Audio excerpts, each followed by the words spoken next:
Hi guys, it's Crystal. Sorry guys, I'm just checking my time. Hi guys, it's Crystal. I hope everybody's doing well today. It's a nice day out, so hopefully you guys are outside enjoying the sun. I can't believe it's already the 2nd of March when I'm filming today. It's the 2nd of March, and that we've actually technically made it through almost a year of the pandemic. It's been almost a year since the pandemic started, if you guys can believe it. But I also can't believe we're so deeply into 2021 at this point in time. Regardless, we are. So if you're new to this channel, like I said, my name's Crystal and I do Canadian true crime or true crime with a Canadian twist. From time to time, I will be going into other nations to talk about their various crimes as well. But for the most part, I'm a Canadian true crime channel. Sorry, my dog's tired today. So if that's something that interests you and if you want to give it a go, I'd love for you to like these videos, to hit the subscribe button, the notification button, share if you want to, and leave me some comments, guys. If you do leave comments, just remember, respectful, guys, no hate. There's already enough hate in the world as there is, and we do not need any more floating around in the comments. Plus, you never know who might read them if there's somebody that's involved with the families of any of the cases that we get into. These videos are for entertainment purposes or educational purposes only. And if you guys are returning subscribers, you guys already know how much I love you and how thankful I am for you guys to invite me into your lives once a week and let me talk. I'm very thankful for that, guys. So, like I said, once in a while, we are going to... Oh, I'm sorry, girl. You went down? Once in a while, we are going to be talking about other nations. And today is actually one of those days. We are going to be focusing on a crime spree, if you will, a serial killer from the United States. This person is only from the United States. It's not like Gordon Stewart Northcott, who was from Canada but lived in the States, and it's not like Bart Scheer, or it's not Bart Schlayer, like I said, it's Bart Schleer. It's not like him, who was an American and became a Canadian citizen, although he wasn't a serial killer or anything. He was a good guy, but I'm just saying it's not like those two cases. This is strictly from the States. There's nothing about Canada in this one. I decided that since we had done at least one case from every province and territory, in some cases several, that we're going to take a short break and talk about some American crimes. And if you guys remember, if you watched my last video, I did leave you a little bit of tidbits of clues on who we were talking about today. Today is going to be Aileen Wuornos, America's first serial killer, quote unquote. So Aileen Carol Pittman was actually born February 29th of 1956. She is a leap year baby, guys. And she was born in Rochester, Michigan, not New York, Michigan. And she grew up mostly in the Troy area. Her father was 16 years old at the time. His name was, that he married her 14-year-old mother. Her father's name is Leo Dale Pittman. And like I said, he was 16 years old when he married Eileen's 14-year-old mother, Diane Wuornos. The two of them got married June 3rd of 1954. They had one son named Keith, March 14th, sorry, of 1955, and the marriage deteriorated shortly thereafter. They weren't even married for 2 years. The two of them actually got divorced 2 months before Lee was even born. She preferred to go by the name Lee, guys, so I'm going to call her Lee instead of Aileen. Now, Aileen never knew her father at all. Leo Dale Pittman was actually incarcerated before she was born as well, and these were for sex crimes against children. He would have only been about 18 at the time, and he was incarcerated and he was in prison for the rest of his life. He was actually diagnosed as schizophrenic during this point in time, and he subsequently hung himself, guys, on January 30th of 1969, so right before Lee turned 13, which would be very traumatizing, but she never really knew her father. I don't even know if she knew he had hung himself at that point until later on. In January of 1960, Diane dropped almost 4-year-old Lee and almost 5-year-old Keith off at her parents' house. This would be Lori and Britta Wuornos. So this would be the children's maternal grandparents. She dropped them off at the home and never returned for them. She abandoned them, and from as far as I know, they did not speak to her again. I have no idea what happened to Diane after this, but she did drop her children off and did not return for them. So in March of 1960, Britta and Lori actually adopted the 2 kids and raised them as their own. In fact, it wasn't until Lee was 11, and this would be 1966, which appears to be a very hard year for Lee. It wasn't until she was 11 that she learned that her parents, who she thought of as her biological parents, were actually her adopted parents, who turned out to be her grandparents. This had a traumatizing effect on Lee. And actually, in other cases of serial killers, it does crop up once in a while. Ted Bundy, guys, he grew up for a short period of time believing that his grandparents were his actual parents and that his sister, who turned out to be his mother, was just his sister. It did have an effect on him. It was more the illegitimacy that had an effect on him. Lee was not illegitimate, but it did have an effect on him. And this made an already strained relationship, because she and her grandparents had a very strained relationship, even more toxic at this point in time, which we're going to get into.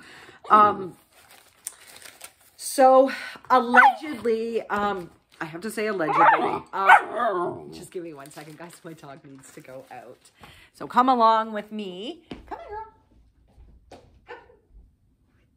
Girl. Here you go. Eat your bony. There you go. So allegedly, I have to say allegedly, in 1970, Lee was allegedly raped at the age of 14 by one of her grandfather's friends. It was never proven in court, so I have to say allegedly. This resulted in a pregnancy, and on March 23rd of 1971, 15-year-old Lee gave birth to a son. He was subsequently taken away from her and given up for adoption. She gave birth at a home for unwed mothers, which was a customary practice at that point in time. And she dropped out of school as soon as she returned home. This was also a devastating year for Lee because her grandma Britta actually died of liver failure this year as well when she was 15. During this year, there was also an altercation of some type with her grandfather, Lori. He kicked her out of the house and she never returned. He essentially made her homeless. Now, I do want to point out that when Lee was 11 and she found out about her grandparents, it was actually when she first started to dabble in sex work. She also allegedly had a sexual relationship with her brother Keith at that point in time as well. But she would trade sexual favors with boys from town in exchange for cigarettes, drugs, and fast food from the time she was 11. So I'm going to say that definitely learning about what she learned about with the adoption by her grandparents and the abandonment from her mom probably had an effect on her to do this. But she did, according to her, have a sexual relationship with her brother Keith as well during this time. And her grandpa and grandma were both described as alcoholics. I did read a couple sources that said it was only her grandmother, so it does make sense that she died of liver failure. But most sources point to the fact that both of her grandparents were alcoholics.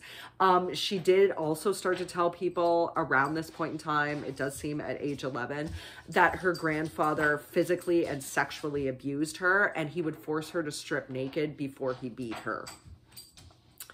Regardless of this, like I said, when Lee was 15, the first trauma was giving birth to her son. Second one was having to give him up for adoption.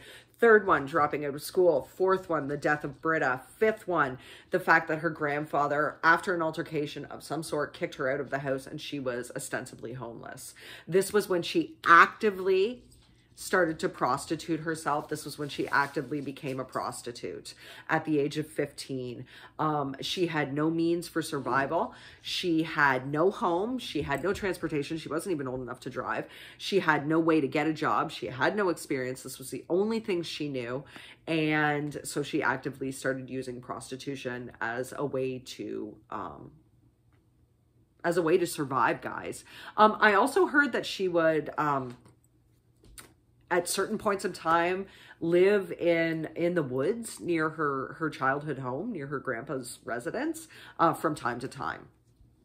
So at this point in time, Lee had, for all intents and purposes, become a drifter, and she would basically stay a drifter for the rest of her life. Now, from what I know, her first acts of criminality, her first criminal record did not start until she reached the age of 18.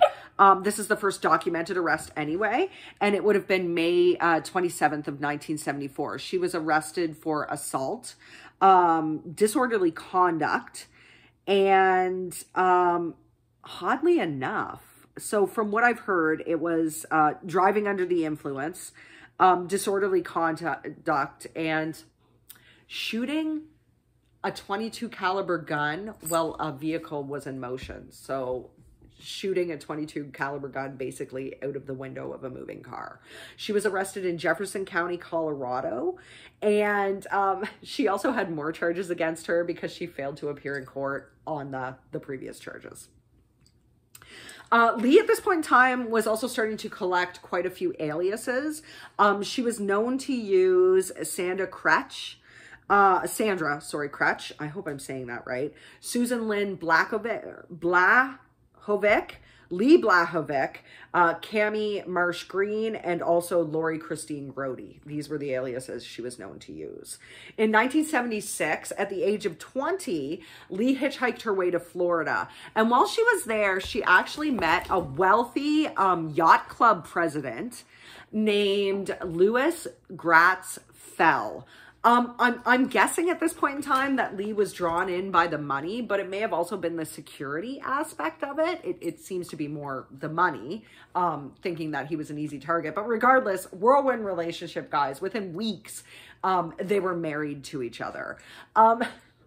The marriage only lasted about 9 weeks, guys. But yes, they met, they married, and it was in the society papers for all intents and purposes. So I guess I'm going to assume Lee was thinking that she was living the high life at this point in time, but she just couldn't stay out of trouble. She was arrested subsequently once again for assaults, for driving related issues. And, it seems that a lot of bar fights. She actually also assaulted Louis at this point in time. She hit him with his own cane. So he slapped his new bride with a restraining order. And at some point in time during this spree, she actually returned to Michigan, and she was arrested in Antrim County, Michigan, on assault charges again. Actually, it was also disturbing the peace. This would be July 14th of 1976. She threw a cue ball from a pool table at a bartender. Now, Lee's brother Keith actually died from esophageal cancer at the age of 21 on July 17th of 1976. So this was also a very bad year for Lee, and her husband chose to have their marriage annulled July 21st of 1976. So we're talking, these are very short periods of time. But Keith did leave Lee $10,000 from his life insurance policy. And in August of 1976, she was once again arrested for drunk driving. And I guess she used part of the insurance money to pay off the $105 fine. The rest she technically blew on luxuries. That's what they said. And this was within 2 months. I mean, $10,000 in 1976, guys, would have been a lot of money. And she blew it all in 2 months. One of her various luxury items was buying a brand new car, which she subsequently destroyed very soon after. So she must have laid low for a bit, guys. I don't know. because though 1976 was certainly a tough year for her, she was not arrested again until May 20th of 1981. Just give me 1 second, guys. I'm so sorry. Come on, girl.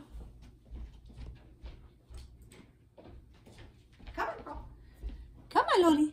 Yeah, you're going to go outside.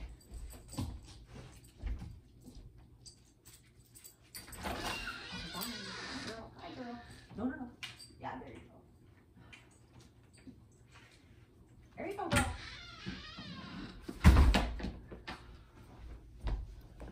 They always said having a puppy would be a massive amount of work, and it is. So sorry about that brief absence there for a second, guys. I really had to let the dog out. Where were we? So May 20th of 1981 was the next arrest for Lee, and she was actually arrested. This would be in Edgewater, Florida, for holding up a convenience store, and I'm pretty sure she was using a .22 caliber gun. She robbed them of $35 and 2 packages of cigarettes. So regardless, she was sentenced May 4th of 1982 and served time until June 30th of 1983. I didn't really read a whole lot about having to spend a lot of time in jail at this point in time. I mean, she had various arrests and stuff, but I think this was one of her longer stints in jail at this point in time. On May 1st of 1984, Lee was arrested for trying to pass forged checks at a bank in Key West. Though she could drive, guys, I do want you guys to keep this in mind, though she could drive, she often used hitchhiking as her way around. Like she couldn't afford a car or probably the gas in it, so it was easier for her to hitchhike up and down the main highways in Florida at this point in time, and that's what she did.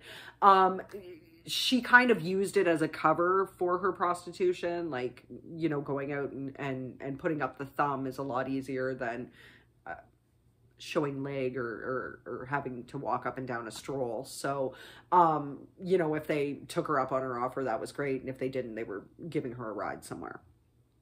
On November 30th of 1985, Lee was named actually as a suspect in the theft of a gun and ammunition from a store in Pasco County, Florida.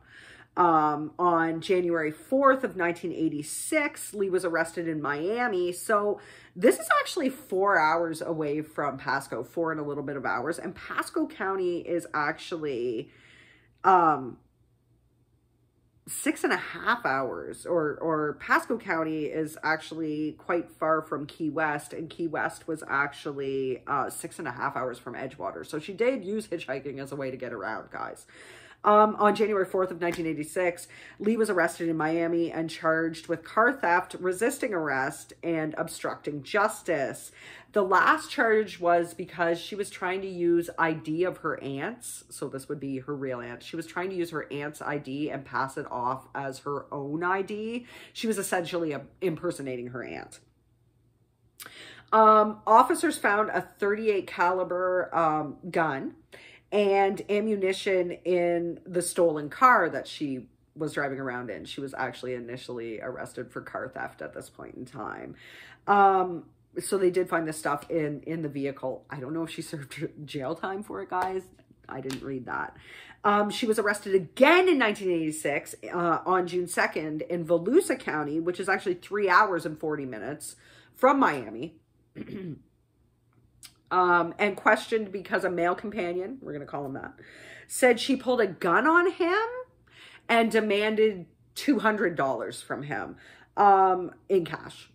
So Lee was carrying ammunition of the type that would have been used in this gun, which was, interestingly enough, a .22 caliber handgun, on her person when she was arrested, and police did find the .22 caliber gun underneath the seat that she had been sitting on in her male companion's car. So you guys are kind of getting a picture of her and guns. Although it is worth noting, guys, that a lot of the time, people involved in sex work will either carry guns or knives on them in case they come up with a dangerous Johns. There's a lot of dangerous Johns out there. Robert Lee Yates, the Spokane serial killer, Gary Ridgway, the Green River killer, Willie Pickton, the pig farmer. A lot of people seem to know him as that. These are prolific serial killers. Peter Sutcliffe, although he killed people that were prostitutes too, the Yorkshire Ripper. These are people who actively preyed on prostitutes and basically did it because they figured they wouldn't get caught doing it. They thought that these people were nothing, they were gutter trash, and they deserved to die. So a lot of times prostitutes will arm themselves just in case they meet up with a John like this. So it's also interesting to note that in 1986, Lee actually met the love of her life. This would be 24-year-old, part-time motel maid, Tyria Moore. The two met at a Daytona Beach lesbian bar, and this was actually the second same-sex relationship for Lee. At this point in time, Lee was 30 years old. She was getting rather worn out. She was actually pretty when she was younger, but at this point in time, she was getting kind of hard looking. And she, I think, ostensibly was searching for a kind of love that wouldn't be dangerous or wouldn't force her to do anything. And she found that with Tyria. She was very much attached with Tyria. Regardless, the two of them moved in together, seemed to live with each other and be inseparable from that moment on. They would crash at friends' houses or live in various seedy motels off of Eileen's prostitution money. Tyria has said that she initially disapproved of Aileen working in prostitution and thought it was unsafe for her, but that Aileen refused to give it up and that she was adamantly opposed to giving it up. I don't know how much of that is true. It seems to me that Tyria was perfectly happy to live off the proceeds from Eileen's prostitution. I don't know if Tyria ever worked after that during their 4.5-year relationship. This was actually one of the longest relationships, if not the longest relationship in Lee's life. And it lasted until her arrest, which we'll get into. Lee, from what I've heard, actually also liked to have the role of taking care of Tyria, so it seemed to work for both of them. In July of 1987, Daytona Beach police questioned the two in an assault and battery case involving a beer bottle. The two had been accused of this. It seems more than likely that they probably did it, at least with regards to Lee's criminality at the time.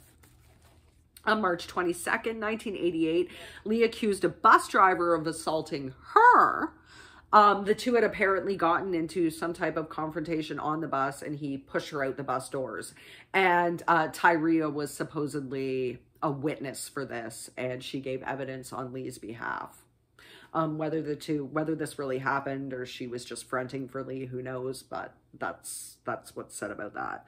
So Lee was 31 years old at this point in time, guys. Almost, actually, she would be more 32 years old at this point in time. She's about 5 feet 4 inches tall, with blonde or reddish blonde hair, depending on the time. She had brown eyes and weighed about 137 pounds. She and Tyria appear to have set up shop in the Daytona Beach area. And the relationship between the two was always described as very intense. They were very much attached to each other. It had its ups and downs. I don't know a lot about fighting within it, but I know it was described as intense. And in the later part of it, Tyria did describe Lee as being more angry. So now we're going to get into the victims.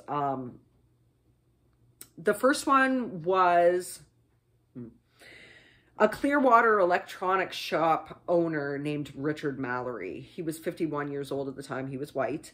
And on December 1st, 1989, a Volusia County deputy found his abandoned car in Volusia County. His body was subsequently found December 13th of 1989 in a wooded area several miles from where the car had been found. He had been shot at least 3 times, and 2 of the bullets actually pierced his left lung, and that was the cause of death. Lee claimed, and she almost always, I think there was only one time that I read of, claimed that Richard Mallory raped her, sodomized her, and brutally beat her. And actually, guys, there is evidence that supports this claim. It's interesting to note that Mallory had actually been convicted of intent to rape and assault in Maryland. I think you guys say Maryland, right? Supporting Lee's claim that he had done the things that she said that he did and that she had killed him in self-defense. It's entirely possible that Mallory did assault her and that she did kill him in self-defense. Like I said, Mallory was her first kill, and she almost always maintained that it was self-defense with respect to him. Perhaps the assault that he committed on her finally made her stop and enter into her foray of serial killing. It was also a way to quench this explosive anger that she apparently did have towards people.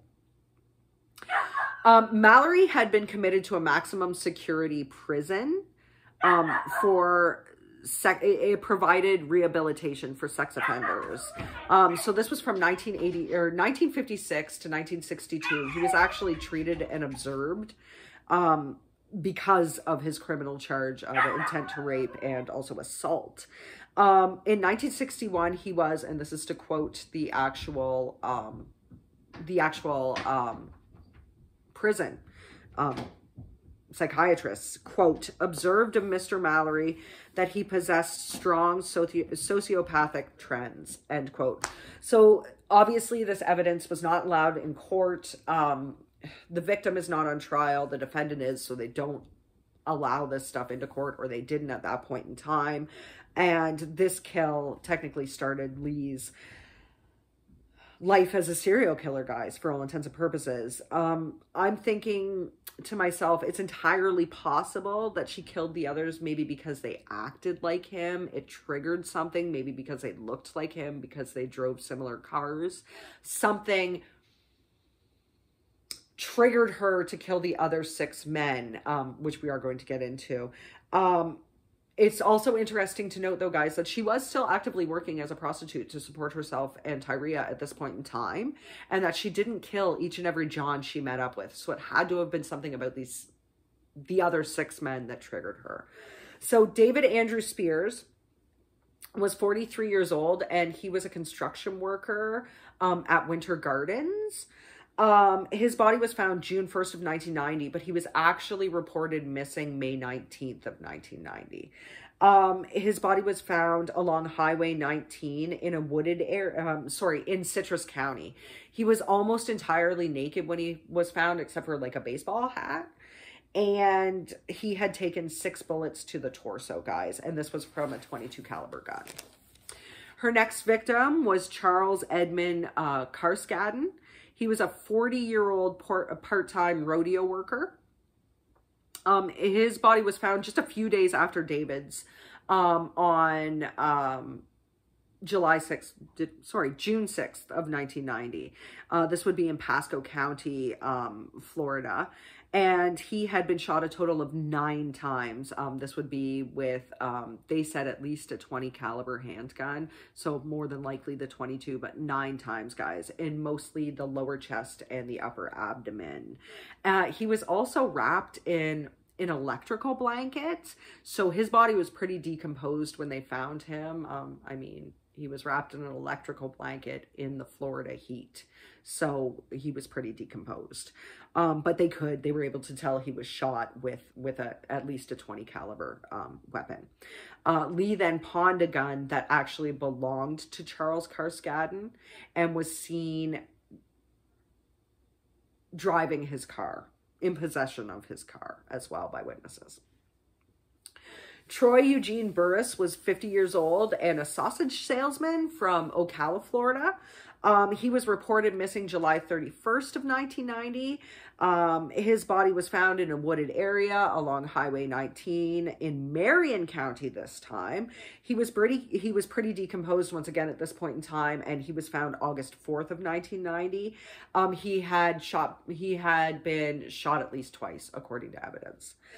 So by now, Lee appeared to have perfected a method for killing, because she was not a person of interest at this point in time, guys. In fact, I don't even know if they really knew there was a serial killer at this point in time until they looked at everything. She killed in more than one county, in more than one jurisdiction. Though the crimes were similar in nature, sometimes jurisdictions will fight about that. Although it does seem that these parts of Florida do seem to have been working together, because she killed 7 men in a 12-month span. Other serial killers, they're not able, because of the jurisdiction issues, to put it together until a little bit later on, but they knew something was up at this point in time. So she was picked up ostensibly as a hitchhiker during these point in time by middle-aged men. These are all white men, guys. She didn't kill anybody of color. It was all white men, whom she then shot multiple times with what appears to be a .22 caliber weapon, or at least a 20 caliber weapon. And you know, we know she knows how to use guns at this point in time, particularly 22s, because remember her first arrest way back when she was 18. Part of it had to do with the fact that she was shooting a .22 caliber handgun out of an open car window.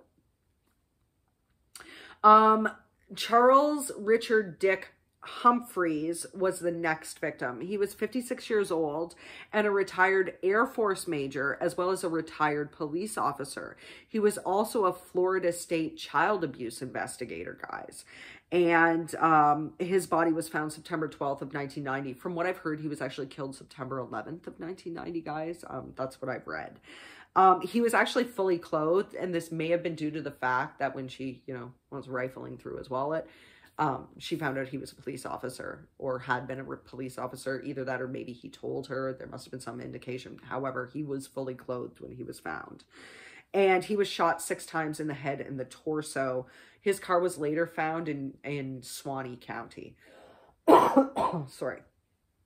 Walter Gino Antonio was a 62-year-old trucker, security guard, and police reservist. His body was found November 19th, 1990, like on a remote logging road in Dixie County. He was nearly naked and had been shot a total of 4 times in the back and the head, and his car was located 5 days later in Brevard County. It's going to seem like my timeline's out of whack, guys, but you'll understand why it is. So her 7th victim was Peter Abraham Sims. He was 65. He was a retired merchant seaman. In June of 1990, he left his home in Jupiter, Florida, and was supposed to be heading for New Jersey. Now, his car was found July 4th of 1990 in Orange Springs, Florida. It was found because it had been involved in an accident, and 2 people matching Tyria and Lee's description fled from the car at this point in time. I don't think it was like a 2-car accident, guys. From what I know, they hit something and then tried to flee the scene. And Lee, because she was blonde at that point in time, was described as bleeding at the point in time.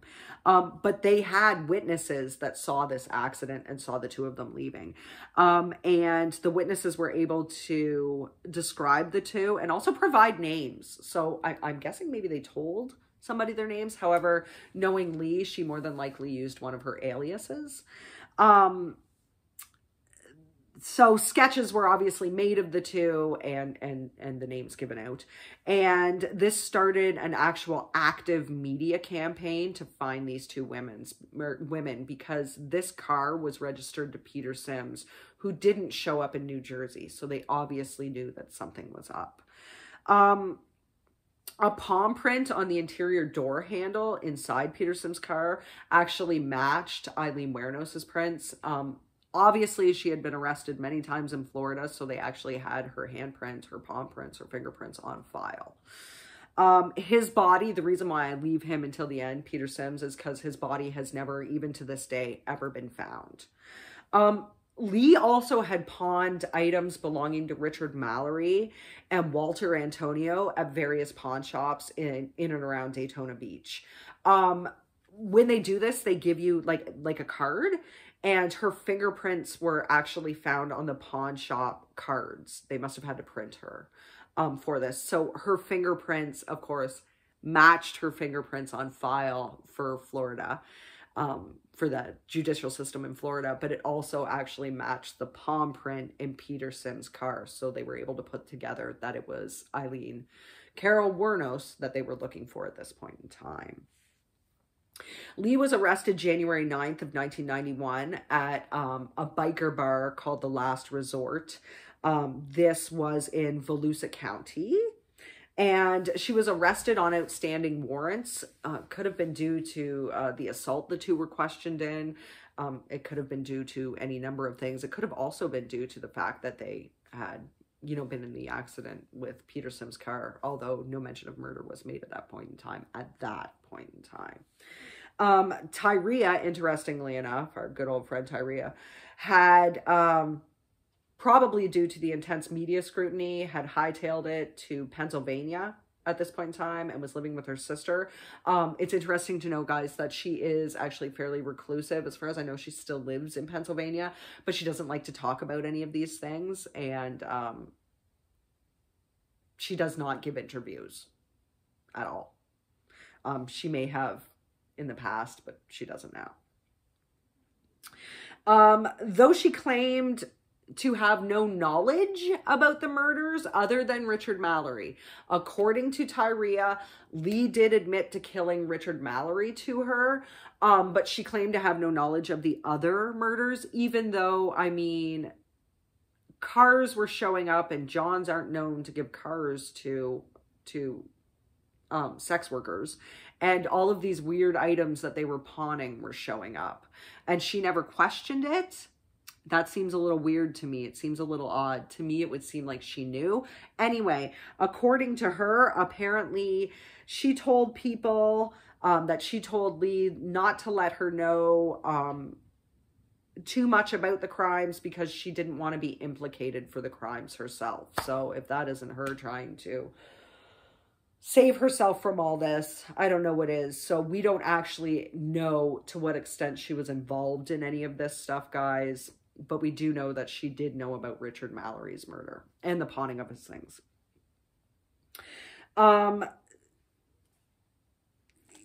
Anyway, regardless, police found her the next day on January 10th of 1991.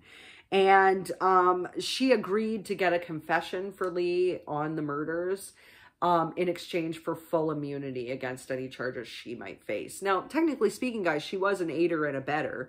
She did know what Lee was doing. She did, you know, actively stay with her.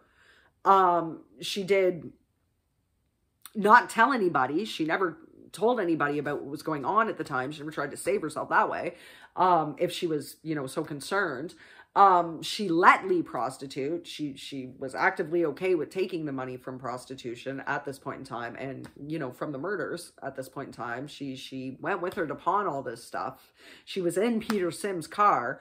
I mean, I find it a little bit galling that she never faced any charges, but I'm sure my friends from the States could say the same thing about Karla Homolka. So regardless, she got immunity against whatever charges she may have had coming to her. So what happened was she returned to Florida with the police officers. They set her up in a motel room and she made a series of calls to Lee at this point in time, essentially begging her to confess because the police were insinuating that they were going to charge Tyria with all of this stuff.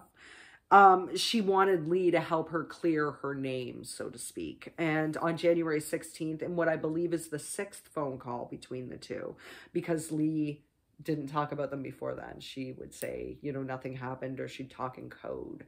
Lee confessed to her crimes. And of course, the police overheard everything. She really did love Tyria. And she actually continued to call her the love of her life and things of that nature until she was executed, guys. She claimed that the men she had killed, all 7 of them, had raped her or had attempted to rape her, and she killed them all as a form of self-defense. She said she was picked up by the men while prostituting on the highway, and she shot them all when they tried to assault her. Within 2 weeks, it's interesting to note, within 2 weeks of her arrest, Lee and her lawyers had already sold her life story to movie producers, and investigators would actually do the same. So she was already, I guess, making money. Several movies have been made about her life, guys. You know, like Monster is based on her life. Of course, Tyria Moore's character is renamed Selby Wells. She's more like a character sketch of Tyria Moore. There have been books like Dear Dawn, which we're actually going to talk about in a little bit, and many poems and songs attributed to Aileen Wuornos. There's actually also an opera. It's called America's First Female Serial Killer. And this is also about Lee. I think this is interesting. It's interesting to me. Aileen is actually the first woman serial killer to fit in with the FBI's model of what a serial killer is, but she's not technically the first female serial killer. I mean, Belle Gunness was one, Jane Toppin, Nanny Doss, Dorothea Puente, Carol Bundy, and even Faye Copeland were also serial killers, but they mostly did it for financial gain, so there's a bit of a difference in that. Robert Ressler, who was actually one of the founding members, right, of Quantico, him and John Douglas, and he's actually the guy that coined the term serial killer, says he doesn't like to talk about women in terms of serial killers. They're more likely to be spree killers than sequential killers. He wrote about this in his autobiography, but he did say that the one exception to that rule was Aileen Wuornos. She was a murderer who, quote, did so because she was seeking personal gratification. She didn't kill for wealth like Dorothea Puente or Faye Copeland, if you believe that. That's a whole other story. We'll get into that another time. Or because they were abused by their husbands. So in that case, you could think of June Briand. She's an American that did that. Or in our case, Jane Hirschman, who we just went over. She's the first female serial killer to fit the FBI definitions of a serial killer. Oddly enough, Lee was actually adopted November 21st of 1991 by a woman named Arlene Prale and her husband. Arlene was 44 and Lee was 35 at this point in time, but she and her husband did adopt her. They were born-again Christians, and I'm assuming maybe they thought they could save Lee's soul at this point in time. They did adopt her. On January 14th of 1992, Lee stood trial for the murder of Richard Mallory. It's actually the only person she stood trial for. She didn't stand trial for the others. It was only Richard Mallory. Now, Florida uses something called the Williams Rule, guys. Prosecutors are allowed to introduce evidence related to the offender's other crimes, so Lee's extensive criminal record, to show a pattern of criminality, specifically probably with her assaults and the fact that she worked as a prostitute. Although it doesn't seem like she was ever arrested for prostitution. That's an interesting side note. In most other states, evidence of an offender's criminality is usually suppressed, but not in Florida. In Florida, this evidence is allowed. Just to show the pattern of criminality, and Lee did have one. So Tyria Moore actually testified for the state, and her testimony against Lee was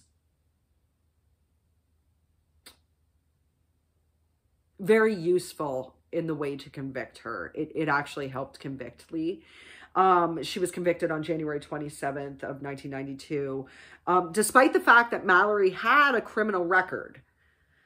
But like I said, he was the victim and he was not on trial here. Only Lee was.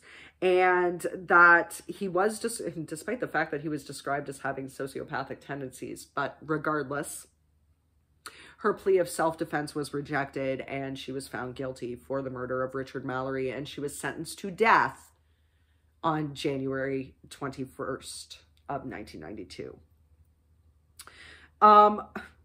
Lee requested a new trial, but it was denied. And I can't help but think that part of it may be, in fact, because when Lee was When Lee found out the verdict, she did say, quote, may your wife and children get raped right in the ass, end quote. I feel like this may be one of the reasons why the judge denied her a new trial. On March 31st of 1992, she pled no contest. So that would be neither admitting guilt nor saying you're innocent. You're pleading no contest to the charges. You're admitting technically nothing, but everything at the same point in time. To the murders of Troy Burris, Dick Humphreys, and David Spears.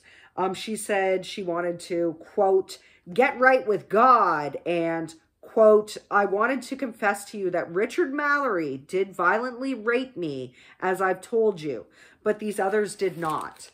They only began to start to, end quote. See, that's why I thought that maybe these men looked like Richard Mallory or used mannerisms like him or, you know, had a voice like him or something in the car triggered her because she didn't kill every John, like I said. And that's why she killed them. But she does say in this that Richard Mallory did rape her. So she got 3 more death sentences on May 15th of 1992 for Troy, for Dick, and for David. In June of 1992, she pled guilty to Charles Carskadden's death, and she received another death sentence for that. In February of 1993, she pled guilty to the murder of Walter Antonio and was once again sentenced to death. She was never charged, of course, with Peter Sims' death because they've never found his body. All they had connecting her to him was the car with the palm print. So I don't think there was enough circumstantial evidence. They don't know what he was shot with or anything like that. So I don't think there was enough evidence to directly tie her. Corpus delicti, right, guys? You can try a case without a body, but in this case, there wasn't really enough circumstantial evidence around. They didn't even have blood spatter or anything else like that. So during the Mallory trial, psychiatrists for the defense said Lee was mentally unstable and had been diagnosed with borderline personality disorder and antisocial personality disorder. She received 6 life sentences, or she received 6 death sentences in this overall. Of course, there wasn't one for Peter Sims. I just want to clarify, guys, corpus delicti, you can try cases and win cases without a body. It's incredibly hard to. Sherry Furtuck, her husband's going to trial, but her body has never been found. And with the case of Sherry Furtuck, there was no blood either. All they had, but they did have his confession, just like they technically had Lee's confession. It's very hard to try a case without a body. You know, in most cases when they do that, there is at least some blood evidence that some type of violent altercation took place. Both in the case of Sherry Furtuck and Peter Sims, they legitimately just disappeared with nothing left behind other than Peter's car. And of course, in Sherry's case, the dump truck, but, and her cell phone and keys. But with Peter's, there was nothing else left behind. So borderline personality disorder, just in case you guys don't know, or BPD, if you want to call it that, is an illness that is characterized by unstable relationships, a distorted view of oneself, and strong emotional reactions to things. People with BPD often engage in self-harm and dangerous behaviors. So Lee definitely did this. She engaged in prostitution, which can be considered highly dangerous. It is highly dangerous. That was her lifestyle and her job choice. It's also characterized by chronic feelings of emptiness, a fear of abandonment. I mean, she was abandoned by her mother. She knew this at this point in time, and by her grandparent or her grandfather. But also, she had a fear of Tyria abandoning her as well. And she needed to make money to keep her happy, right?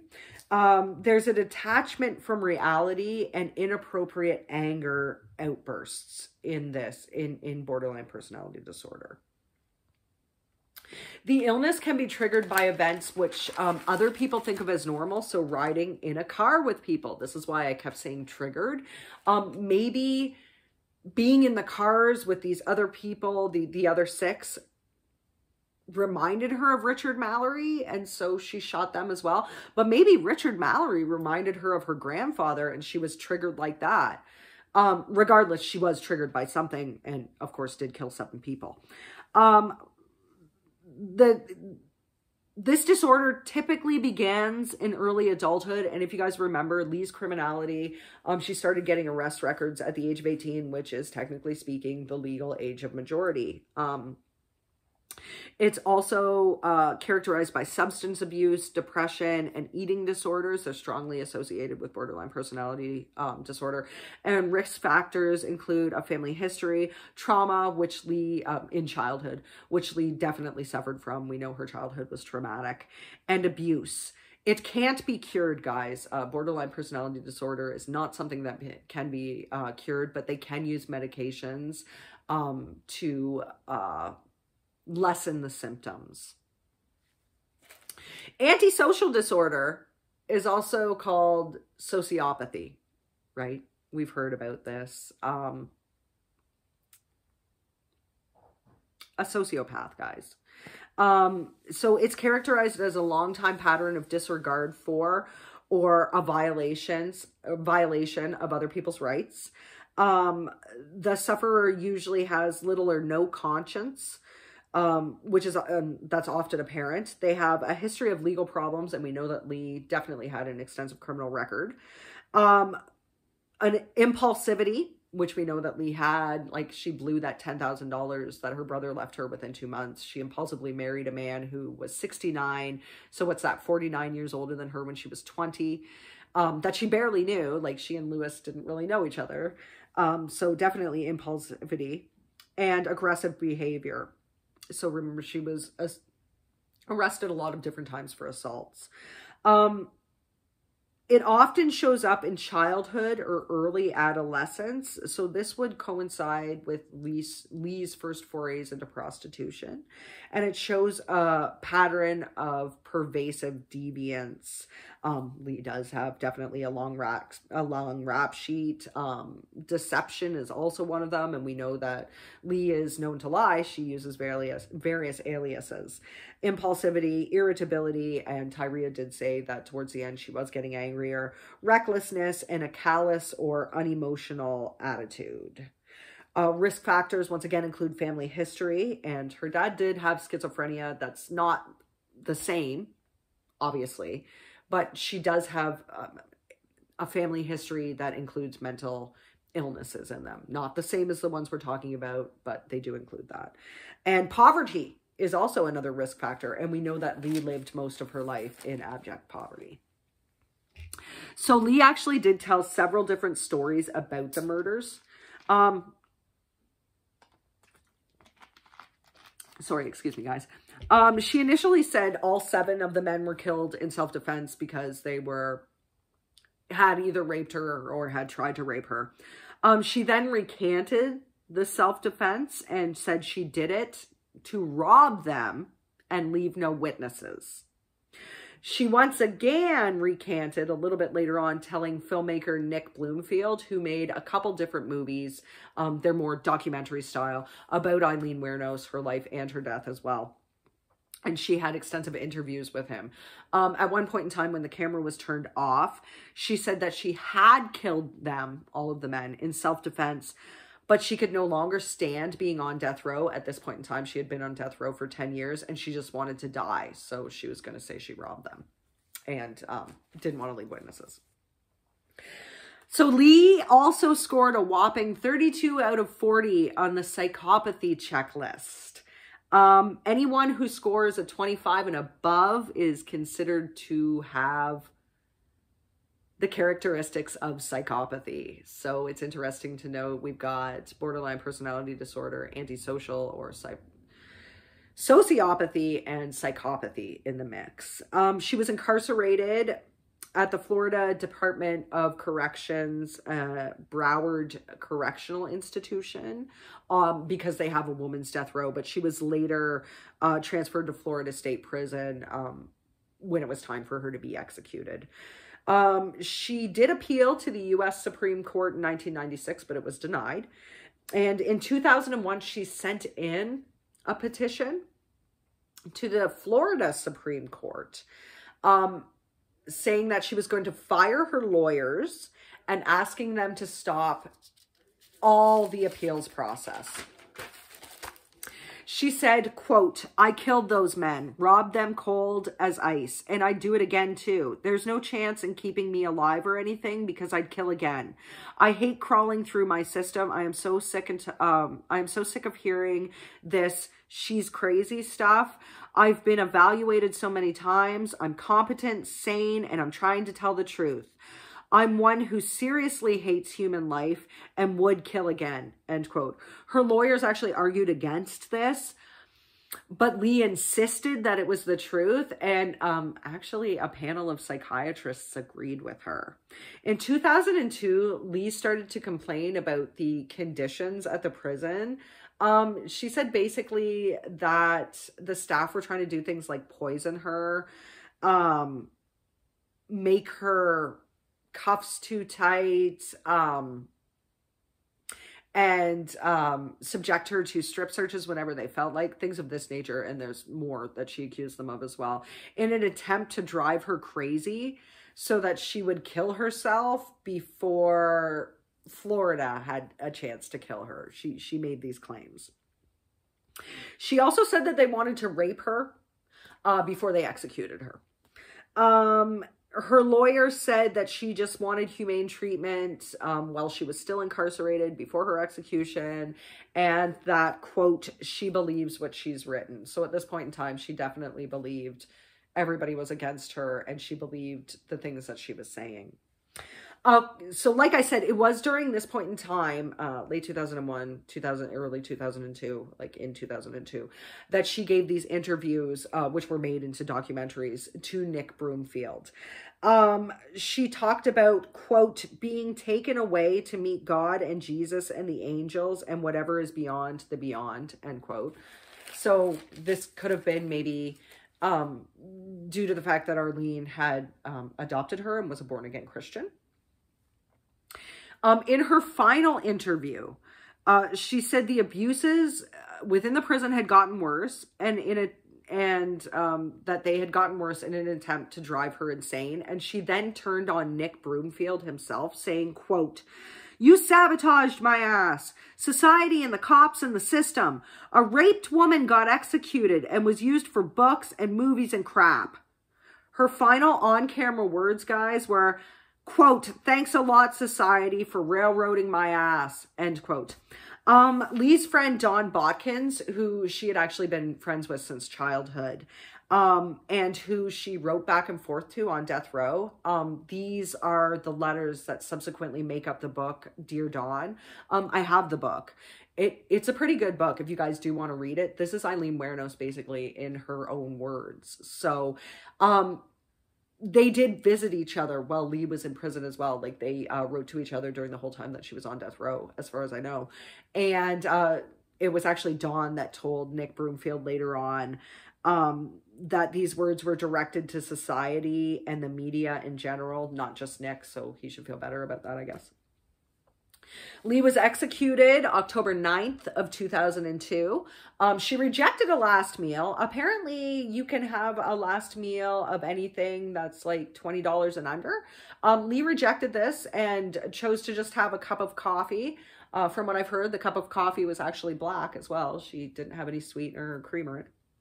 And she was pronounced dead at 9:47 a.m. She said, quote, these are her last words, quote, "Yes, I would just like to say I'm sailing with the Rock, and I'll be back like Independence Day with Jesus. June 6th, like the movie, big mothership and all. I'll be back," end quote. She was actually the 10th woman executed in the U.S. and the second in Florida since they reinstated the death penalty. So I think the death penalty was reinstated in 1978. It had been abolished in 1976. It was deemed unconstitutional at that point in time, but several states reinstated it. I believe it was 1978, guys. So she was, like I said, the 10th woman executed after the reinstatement in the States and the second one in Florida. She was subsequently cremated, and her ashes were spread, I believe, in Troy, in Michigan. Nick Broomfield, there's a reason why I'm putting this in here. Nick Broomfield had this to say, and I actually agree with this. So this is a really long quote, guys. So, quote, "I think the anger developed in her, inside her, and she was working as a prostitute. I think she had a lot of awful encounters on the roads, and I think this anger just spilled out from inside her and finally exploded into incredible violence. That was her way of surviving. I think Aileen really believed that she had killed in self-defense. I think someone who's deeply psychotic can't really tell the difference between something that is life-threatening and something that is a minor disagreement, that you could say something that she didn't agree with. She would get into a screaming black temper about it. And I think that's what had caused these things to happen. And at the same time, when she wasn't in those extreme moods, there was an incredible humanity to her." End quote. I believe this. You know, Aileen was not stupid. I know she wasn't educated. I think she had some insight into herself, but I think that she had definitely convinced herself, specifically if she has sociopathy, right? Because she can't feel, doesn't want to feel. It's not that she can't feel, sociopathy. A regard for other people's persons. She can't feel a regard for them. She believes she's always right. And the BPD actually does that to you too. It makes you think in terms of black and white. There's no gray area. It's either I'm right because I'm right and you're wrong because you're wrong. There's no both of us can be wrong or both of us can be right. There's nothing like that in BPD. So if she convinced herself that these deaths were all self-defense, or with regards to Richard Mallory, who I really do think was self-defense, but if she convinced herself of that, then she definitely believed that, and that's why she would say the things that she said. It's interesting to note that her crimes are consistent with the psychopathology model for women. She had childhood abuse. Her career choice damaged her immensely. The abuse from her grandfather, the sexual abuse, the fact that she didn't share a mother-daughter bond with her true mother, Diane, probably even with Britta, although she didn't say a whole lot of bad against Britta, just the fact that she was an alcoholic. So I don't know. There's probably some damage to the bond there as well. And her traumatic experiences in childhood probably played a huge part in her psychological state. She was only 46, guys, at the time of her death, just to let you guys know. So that is the story of Aileen Wuornos. I hope you guys found it good. I hope that I did it some justice. I know reading from the notes, but guys, 20 pages is a lot for me to have to memorize, but I hope I did it justice. I hope that you guys were interested in it. If you guys do want me to do more American or you know, Australian or English or other nationality crimes more often, say once a month, once every 2 months, let me know in the comments below. If not, I'll probably do them every 3 or 4 months, but just let me know if you'd like to hear more of them. I am mostly Canadian content, so I will be paying more attention to the Canadian crimes, but I'm up for it if you guys do want to hear about it more often. So what do you guys think, guys? Was Aileen Wuornos a monster, or was she a victim? I believe she was both. I believe that she was victimized through most of her life, kicked out at 15, you know, pregnant from a rape at 14, abandoned by her parents, never knowing her dad because he was incarcerated for sex crimes against children and then hung himself, the grandparents drinking, the abuse from her grandpa, technically speaking, being used by men in general, boys, from the time she was 11, you know, trading sexual favors for some form of compensation. I think she was used. I think that giving up her baby also had a very immense effect on her. The childhood sexual relationship with her brother probably didn't help her any. Childhood, you know, being forced and becoming homeless at 15, being forced to actively prostitute herself at that point in time, never really having a family around her that loved her or cared for her. Although it does seem like her brother did love her and care about her. He did die when he was 21. I mean, she experienced a lot of losses when she was 11, when she was 15. Then again, in 1976, when she was 20, the ill-fated marriage. I mean, I believe a lot of these things victimized her. I think she was a victim of Richard Mallory. I think he really did beat her. I think he really did sodomize her. I think he really did rape her. And I think she did really shoot him as self-defense. This doesn't make up for her other criminalities, the other assaults that she had been into. I think maybe she was taught that from an early age with the beatings that she sustained or allegedly sustained. I think she was part and parcel, two sides of a different coin, two sides of the same coin. She was both a victim and a victimizer. She was both a victim and a monster. I don't think she was born a monster. To be honest with you, I think there's very few people that are born with those genetic traits. I think it was part genetic in her case, and I think it was also part society, the environment she was raised in, the things she had to do to keep herself alive. I think she was a ticking time bomb, so to speak. If she had borderline personality disorder, she had explosive anger anyway. The assaults, even if we think it's something normal, even if people out there think it's a normal everyday thing, like walking down the street, you know, in Lee's mind, you looked at her funny, so she explodes in anger. She can't control that anger. And she was never medicated either, right, guys? So also using substances, because it appears she used drugs. It appears she drank a lot. Using substances for somebody with borderline personality disorder, it technically just tends to enhance what they're seeing and doing. So yes, I think that she was a victim. However, after that first kill, and that's assuming that Richard Mallory did rape her and that she was acting in self-defense. After that first kill, I don't feel any sympathy towards her. I don't feel compassion towards her after that. I don't think the other men had tried to rape her. I think she was triggered by something, and then she, whatever it might have been, and there was reminders, and she killed them. And I think she killed them almost like she said so that she could rob them as well. And some of them she didn't want to leave witnesses. I really don't think that every single one of these 7 men were killed in self-defense. I think she liked the power she got from it too. I think after she got that first kill in her, she suddenly, probably for the first time in her life, felt powerful, felt like she could do anything. And especially because she wasn't caught right after it, she probably felt invisible and that she could do this and that it wouldn't matter. There's a certain point in time where you stop feeling sympathy. Generally, I stop feeling sympathy when a person makes their first kill. They didn't have to do that. And this is for people with traumatic childhoods, and a lot of serial killers, Henry Lee Lucas, Otis Toole, Bittaker and Norris, David Parker Ray. You know, even if you're thinking Canada, Willie Pickton had more of an odd upbringing. Paul Bernardo, which we'll eventually get into, he had some trauma in his childhood. So it does seem that being traumatized is a factor in serial killing. Not every single one of them. Leopold and Loeb killed people. Well, basically, they only killed Bobby Franks. They weren't serial killers, but they came from a privileged upbringing. You know, there's other people that you could look at and say, but you came from privilege.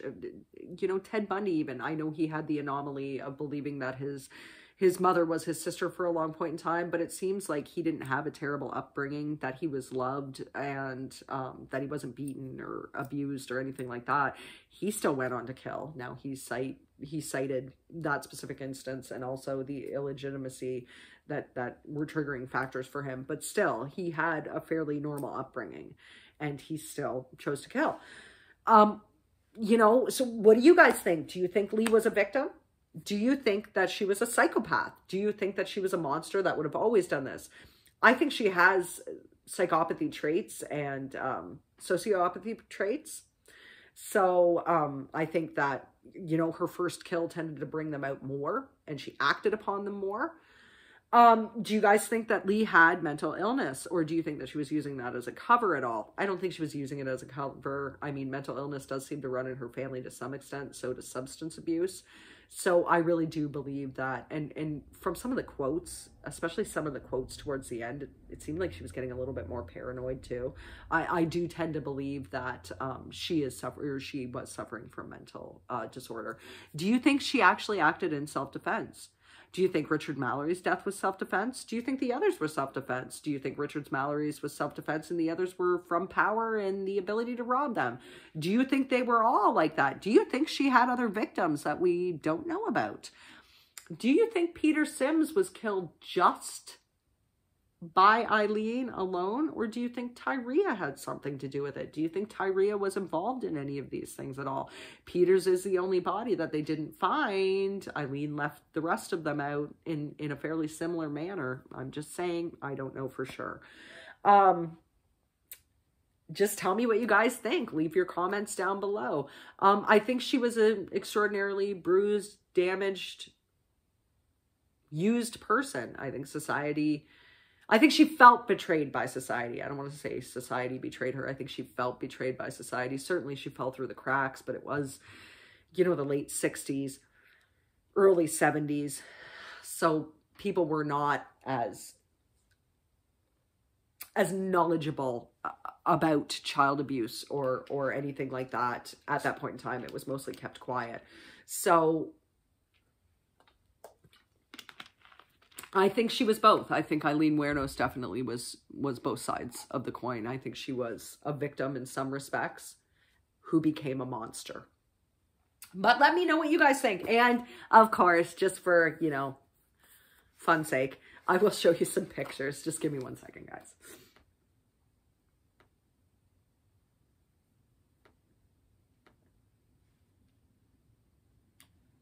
My computer seems to be having problems today. When don't I have problems, I guess could be the easiest way to say it.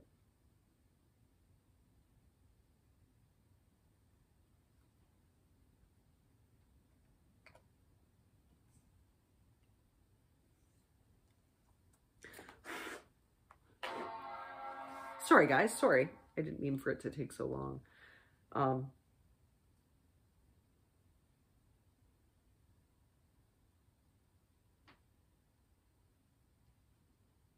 Okay.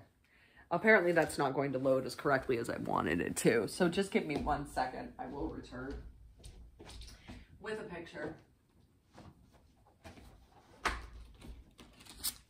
So actually, if you guys do want to know, that's Aileen right there. Both of them actually are, for when she was in prison. And this actually has to do with the 2002 interview by Nick Broomfield. If you wanted to watch them, it's called Aileen, The Life and Death of a Serial Killer. If you're interested in watching one of the documentaries on her life. And she's actually in it and does interviews in it, guys. So I think it would be worthwhile to watch. This was Lee right here. When she married Louis Gratz-Fell, she wasn't a terrible looking woman, but of course towards the end, you know, prostitution is particularly hard on people, so it wasn't that easy on her life either. But let me know what you guys think. I know this video has gone on long enough, so hopefully you guys will have a good week, and you'll join me back here next week for another Canadian crime, and hopefully I'll see you then. Bye, guys.